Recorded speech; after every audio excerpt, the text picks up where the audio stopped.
They are halfway across the world, LeTourneau Engineering Global Solutions, or you can just call them LEGS.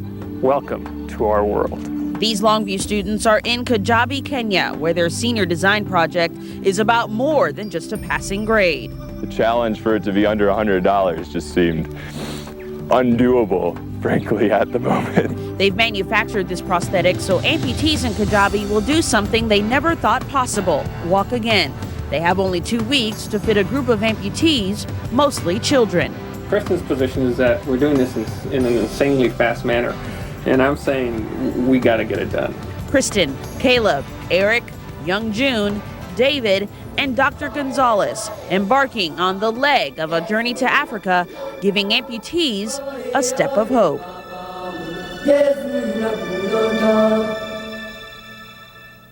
Jambo, Karibu, Kijabe, Kenya. I'm Christine Nelson. In Swahili, that means hello and welcome to Kijabe, Kenya.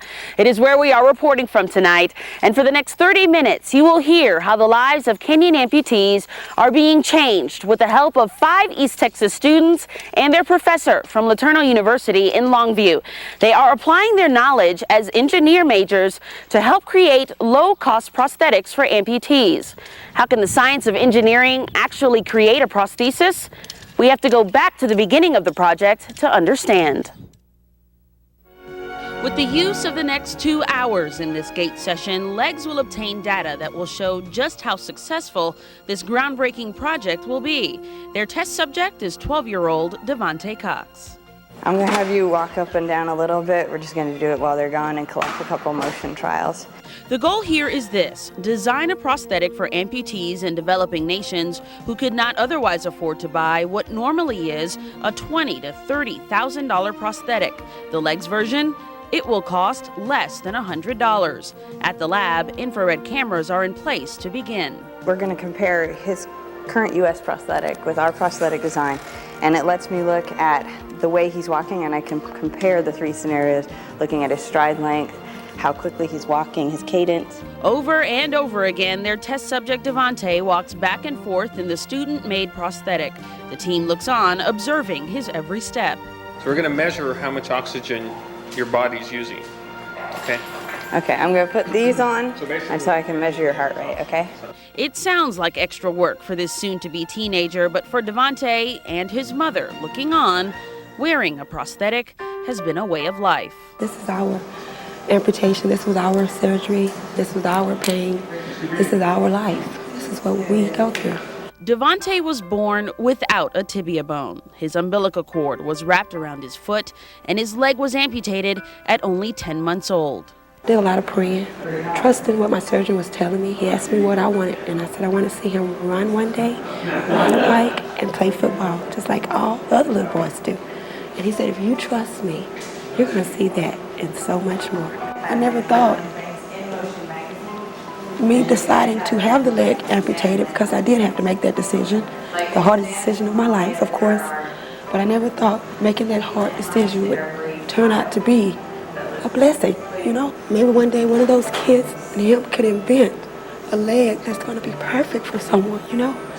That's why we're blessed to have this opportunity, truly blessed, because somebody's going to be helped, you know? That's why we're doing it. As a team, they started with just an idea and engineered it into this. In less than 3 weeks, more prayers will be answered when the leg of this African journey is complete. The next step for the LEGS team: bring their research, their materials, and their hope here to Kijabe.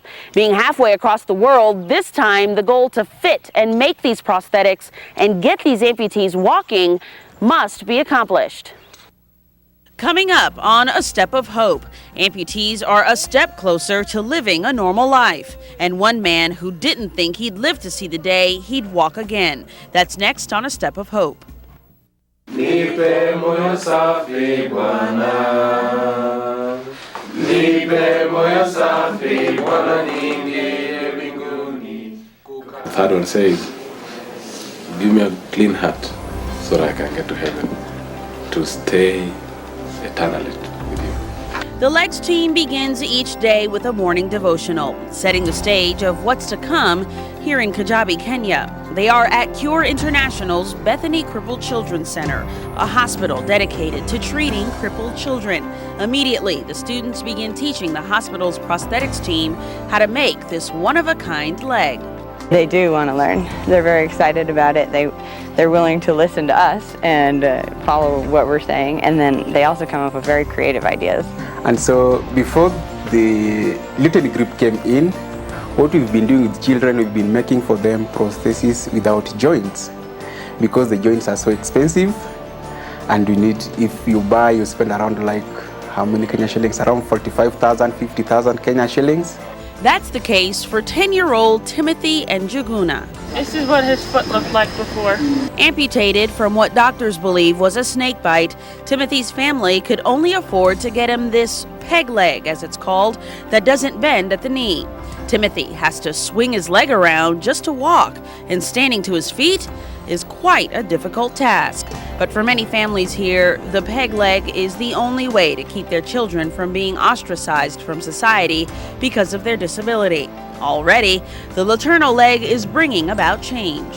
We're going to show him how you can kick. Shannon Taves is in charge of physical therapy. Amazing to see him just be able to kick with both legs, and it was really neat for me to see him sit with his legs dangling on his bed for the first time, instead of with one leg just straight out. He had both legs just sitting there dangling, and the other patients in the ward were looking at him and just excited looks on their faces. Those patients were these little girls, Doris Ranjiru, Magdalene Chepkenyor, and Rose Rufo. Doris goes through the same procedure as the other amputees. A plastic mold is put on her residual limb to measure for alignment. As she looks down, the thought of how she lost her leg will soon be a distant memory. I got an accident. Doris was hit by a car in a hit and run when she was 8. A Good Samaritan took her to the hospital. She was amputated that same day. Like Timothy, she too walked with a peg leg. Wow. Holy cow! Good to go! All right. Before long, Doris takes her first steps in the leg's prosthetic. They just walked out of there. They didn't even give a second thought to their old leg. You know, it's like, it's gone. You know, they didn't even worry about it. It was just, you know, it was just really neat. As Magdalene patiently waits her turn, the LEGS team knows her prosthetic will have to meet some special needs. She doesn't have toes on her biological leg. When you have a prosthetic, you kind of need to push up with your toes to let the toe on your prosthetic clear the ground so you don't have to swing it out. Born with a congenital disease, Magdalene has walked with a crutch all her life. Her right hand is deformed because for years it's the only limb she could use to help herself off the ground. For the first time, this 13-year-old is learning how to put one foot in front of the other. It's that much closer to being able to function as more of a part of society and being able to have more fun as a kid. But the team's next subject missed out on a normal childhood. When Kenneth Kiptanui was 3 years old, his infant body rolled into a fire. His left leg was amputated above the knee. For the next 18 years, Kenneth would use a stick that he would slide through his pant leg to get around. He would never have a prosthetic of his own until now. He's never had anything on it and never had to bear weight on there, so it's going to be a little sore, at least for a little while. As Kenneth continues his therapy, the LEGS team is under deadline to fit each patient, make their prosthetic, and have them walking all in a matter of days. But another subject would be added to their list, one whose story of survival is so amazing they couldn't turn him away. So the prosthetists here at the Bethany Crippled Children's Center have been given a stepping stone of sorts to help keep this groundbreaking project alive. What probably won't be in short supply is the amount of Kenyans in need of new legs. Next on A Step of Hope, Timothy reunites with his mother for the first time since getting a prosthetic, and behind the sights and sounds of this small African community, when A Step of Hope returns.